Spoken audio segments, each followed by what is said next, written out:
স্থির তাপমাত্রায় 30 সেন্টিমিটার পারদচাপে 200 সেন্টিমিটার কিউব হাইড্রোজেন গ্যাস এবং 40 সেন্টিমিটার পারদচাপে 300 সেন্টিমিটার কিউব নাইট্রোজেন গ্যাসকে 400 সেন্টিমিটার কিউব আয়তনে শূন্য ফ্লাক্সে রাখা হলো। ওই তাপমাত্রায় উপাদান গ্যাসের আংশিক চাপ ও মিশ্রণের মোট চাপ কত হবে? স্থির তাপমাত্রায় তাপমাত্রা স্থির থাকবে, অর্থাৎ তাপমাত্রার কোনো পরিবর্তন হবে না। 30 সেন্টিমিটার পারদচাপে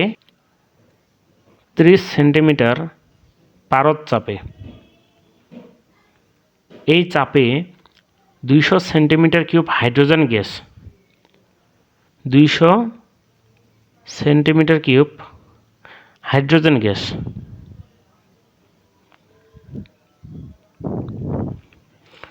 এবং 40 সেন্টিমিটার পারদচাপে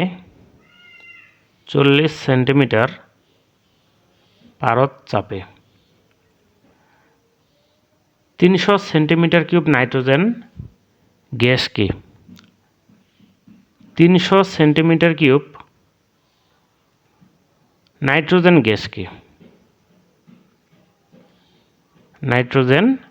গ্যাসকে 400 সেন্টিমিটার কিউব আয়তনের শূন্য ফ্লাক্সে রাখা হলো।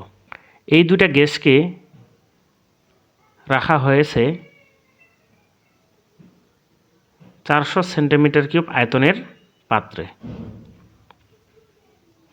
ওই তাপমাত্রায় উপাদান গ্যাসের আংশিক চাপ ও মিশ্রণের মোট চাপ কত হবে?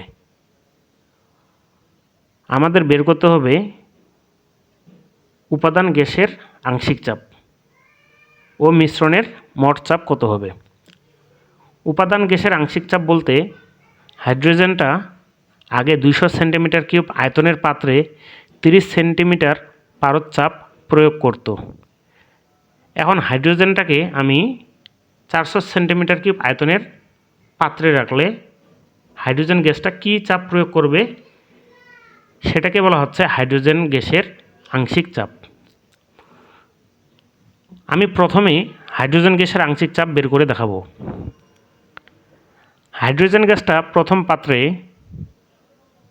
অর্থাৎ V1 ইকুয়াল 200 সেন্টিমিটার কিউব আয়তনের পাত্রে চাপ প্রয়োগ করত P1 অর্থাৎ 30 সেন্টিমিটার পারদচাপ। এখন 400 সেন্টিমিটার কিউব আয়তনের পাত্রকে আমরা ধরলাম V2। 400 সেন্টিমিটার কিউব আয়তনের পাত্র, এই আয়তনের পাত্রে হাইড্রোজেন গ্যাসটা কি পরিমাণ চাপ প্রয়োগ করবে সেটাকে আমরা ধরলাম P2।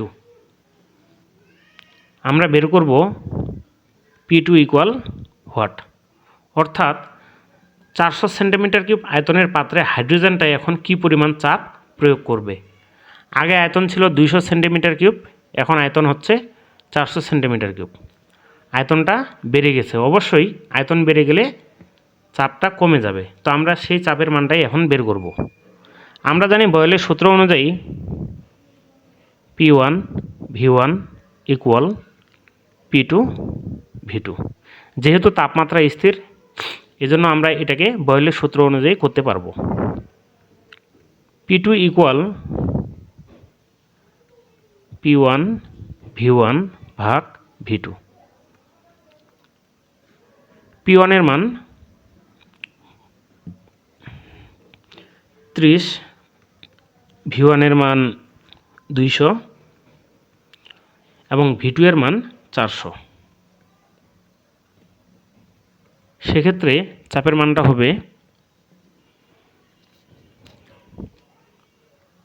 15 সেন্টিমিটার পারদচাপ। যেহেতু আমরা P1 এর মানটা সেন্টিমিটার পারদচাপে বসিয়েছিলাম, এজন্য P2 এর মানটাও হবে সেন্টিমিটার পারদচাপ। অপরদিকে 300 সেন্টিমিটার কিউব আয়তনের পাত্রে নাইট্রোজেন গ্যাস চাপ প্রয়োগ করত 40 সেন্টিমিটার পারদচাপ। এখন নাইট্রোজেন গ্যাসকে রাখা হলো 400 সেন্টিমিটার কিউব আয়তনের পাত্রে। আগে আয়তন ছিল 300 আর এখন বর্তমানে 400। তা আয়তনটা বেড়ে গেছে, অবশ্যই নাইট্রোজেনের চাপটাও কমে যাবে নাইট্রোজেন এর ক্ষেত্রে। এভাবে লিখে দিলে ভালো হয়। নাইট্রোজেনের ক্ষেত্রে প্রাথমিক চাপ এবং আয়তনের মান হলো P1 ইকুয়াল 40 সেন্টিমিটার পারদ চাপ। এই চাপে আয়তনটা ছিল 300 সেন্টিমিটার কিউব। পরবর্তীতে 400 সেন্টিমিটার কিউব আয়তনের পাত্রে এই নাইট্রোজেন গ্যাসকে রাখা হয়েছে, অর্থাৎ V2 এর মান ধরলাম 400 সেন্টিমিটার কিউব। তাহলে এই 400 সেন্টিমিটার কিউবে নাইট্রোজেন গ্যাসটা এখন কি পরিমাণ চাপ প্রয়োগ করবে, এজন্য আমরা বের করব P2 ইকুয়াল হোয়াট। একইভাবে আমরা লিখতে পারি P2 ইকুয়াল P1 V1 ভাগ V2। P1 এর মান 40, V1 এর মান 300, V2 এর মান 400। তাহলে P2 এর মান কত হবে? P2 এর মানটা হবে 30 সেন্টিমিটার পারদ চাপ। যেহেতু P1 এর মানটা আমরা সেন্টিমিটার পারদ চাপ এককে বসিয়েছিলাম, এজন্য P2 এর মানটাও হবে সেন্টিমিটার পারদ চাপ। তো আমরা হাইড্রোজেন এবং নাইট্রোজেনের আংশিক চাপের মানটা বের করলাম। নাইট্রোজেনের আংশিক চাপ 30 সেন্টিমিটার পারদ চাপ এবং হাইড্রোজেনের আংশিক চাপ 15 সেন্টিমিটার পারদ চাপ। ও মিশ্রণের মোট চাপ কত হবে? আমাদেরকে মিশ্রণের মোট চাপ বের করতে হবে। তাই মিশ্রণের মোট চাপ হবে P ইকুয়াল হাইড্রোজেন গ্যাসের আংশিক চাপ প্লাস নাইট্রোজেন গ্যাসের আংশিক চাপ এর যোগফল। হাইড্রোজেন গ্যাসের আংশিক চাপ হলো 15 আর নাইট্রোজেন গ্যাসের আংশিক চাপ হলো 30। 15 এবং 30 হবে 45 সেন্টিমিটার পারদ চাপ। তাহলে এটা হবে মোট চাপ। আর 30 সেন্টিমিটার হবে নাইট্রোজেনের আংশিক চাপ এবং 15 সেন্টিমিটার পারদ চাপ হবে হাইড্রোজেনের আংশিক চাপ। বন্ধুরা, আমার ক্লাসগুলো কেমন লাগে সেটা কমেন্ট করে অবশ্যই জানাবেন। আর আমার ভিডিওগুলো ভালো লাগলে অবশ্যই লাইক, কমেন্ট, শেয়ার এবং সাবস্ক্রাইব করবেন এবং বেশি বেশি করে উৎসাহিত করবেন। তাহলে আমি আপনাদের সামনে এরকম নতুন নতুন ভিডিও নিয়ে আসব।